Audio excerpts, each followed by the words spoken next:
June 27th, 2022. Halfcast 318, episode 318. Let's go. Of course, I have a few things to share with you guys. An evening of reflection. Shall we? Temp worker held on $5 million bond in Illinois warehouse shooting. I've done temp work. I've worked for temp agencies before, and depending on the agency and depending on what type of work you're doing, they are not pressed to do any background checks. A temporary worker has been charged in a shooting that killed a coworker and wounded two others at an automotive interior products warehouse in suburban Chicago. Authorities said Charles McKnight Jr., 27, was arraigned Sunday on charges of first-degree murder and attempted first-degree murder and ordered held on $5 million bond. It wasn't clear Monday whether McKnight has an attorney, and jail records didn't list one for him. Well, what happened? Did they tell him they weren't going to hire him permanently?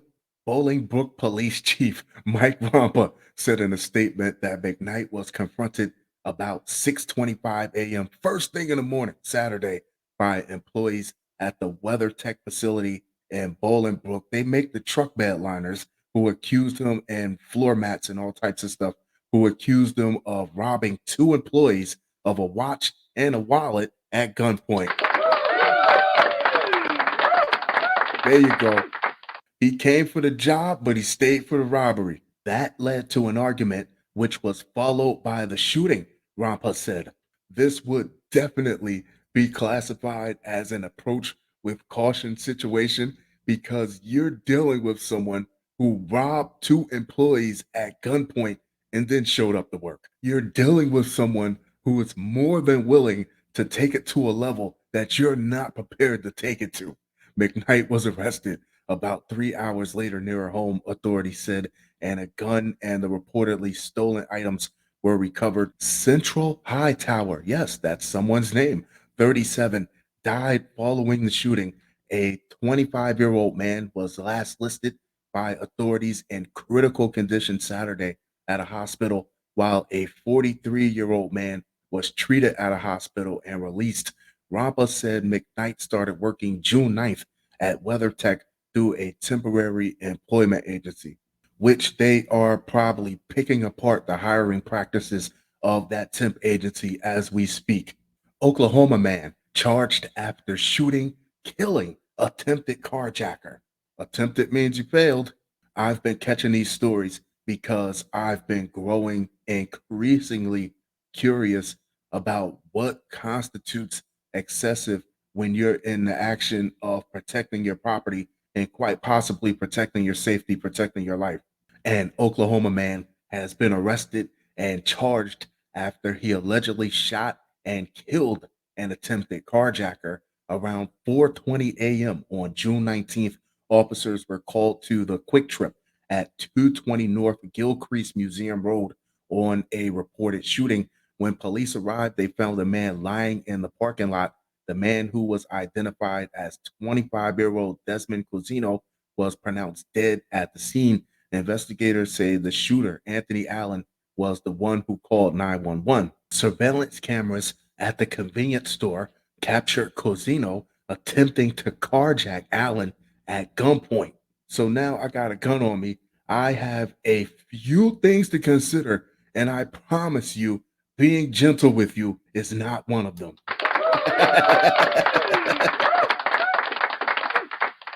Officials say the two ended up fighting over the gun, and Allen shot Cusino after taking the gun. Play stupid games, win stupid prizes.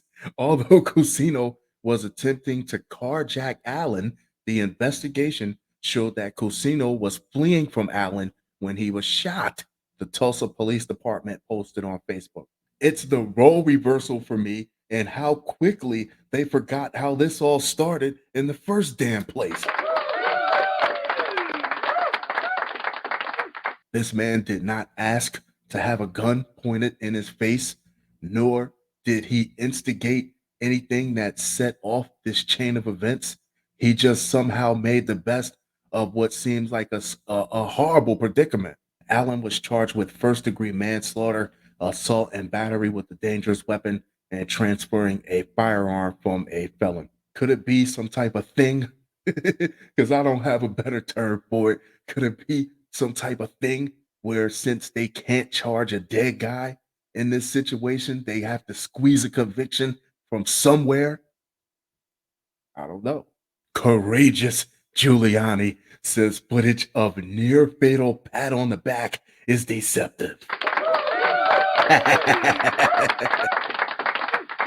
If the man wasn't such of a fucking husk, people would know better than to touch him while he's molting.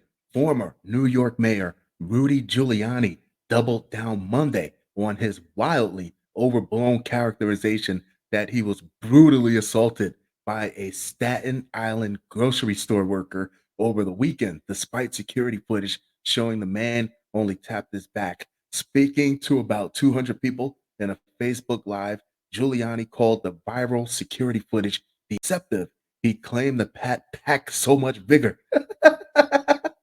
It nearly knocked him and a friend to the ground. I seen nothing. I watched the video a couple times, but he was able to stay upright because he's in such good shape for his age. A supermarket employee is being charged with assault after allegedly slapping Rudy Giuliani on the back. Rudy. This incident was caught on camera. That's all it looked. ShopRite store on Staten Island. Come on. Giuliani was there campaigning for his son Andrew. The woman that nursed him looks like she touched him rougher than the guy that patted him on the back. Maybe he should add a few more grubs to his diet to keep him from being so damn light in the loafers.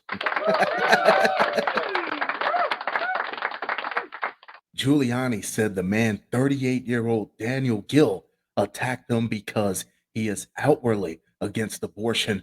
After the pat, the former mayor claims Gill gave him an earful about last week's overturning of the 1973 Roe v. Wade abortion ruling and how it will cause women to die. All of a sudden, I feel this bam on my back. It did not look like that. Giuliani initially told the New York Post of the incident, later saying the alleged smack caused them tremendous pain. Before the footage surfaced, Giuliani also claimed it felt like a boulder hit me. Stop it. Saying in a Facebook video, Gill knocked him forward a step or two. Speaking on the Curtis Sliwa show, he said it felt like he had been shot in the back. Only mayor, isn't that your cousin, Giuliani, would make this out to be an assassination attempt. In reality, the footage showed Giuliani standing straight up after the pat, facing Gill as he was pushed away by people who surrounded the former mayor while he stumped for his son's gubernatorial campaign. What he said, I don't know because the audio was out of the video. He could have quite said those things to Giuliani, but as far as him almost knocking him over, that's like bullshit. Gill, an employee at the ShopRite, was arrested on a charge of second-degree assault. He's going to lose his job for this bullshit involving a person over 65. Giuliani claimed on Monday that the assault was so severe, police upgraded it to a felony. However, he later said it had been downgraded to a misdemeanor. It shouldn't even have been that. The New York Police Department didn't immediately respond to a request for confirmation. They probably know it's bullshit. Giuliani insisted he was never scared of Gill. Who said he was? Instead, he lashed out against New York officials for allowing the grocery store employee to bail out of jail, insinuating Gill, who the New York Post reports has no prior arrests, would now go on an elderly slapping spree. I don't know if he should go on a spree, but he should definitely spin the block on you.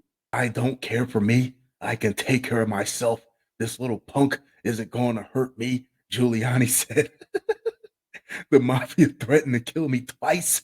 The FARC wants to cut my throat. I'm not allowed to go to Sicily because I'm told they never forget. You think I worry about this little punk? I worry about this little punk for you, because if he can come and hit me, a 78-year-old man, the next thing he's going to do is hit you. When did this become about him? He was supposed to be giving his son a campaign boost. Rochester couple faces charges for stealing 17 catalytic converters. Who would I be if I didn't end this show with a romantic story?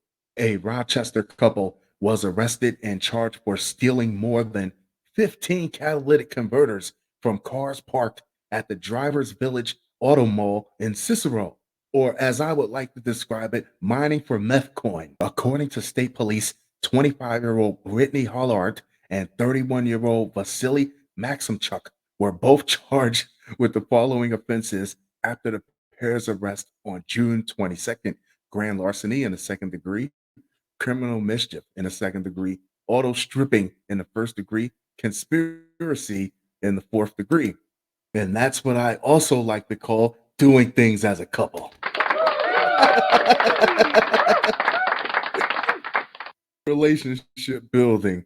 Police say the Rochester couple was taken to custody following an investigation into the theft of 17 catalytic converters from vehicles parked at Drivers Village Auto located in East Circle Drive in Cicero. Hollard and Maximchuk were estimated to have stolen more than $50,000. State police said the couple was suspected to have been involved in several other thefts within Rochester. Authorities say Hollard was issued appearance tickets and Maximchuk was transported to the Onondaga County Justice Center for centralized arraignment. Fun show, fun show, fun show. That being said, I'm going to wrap this one up, but I'll be sure to talk to you guys very, very soon. Adios.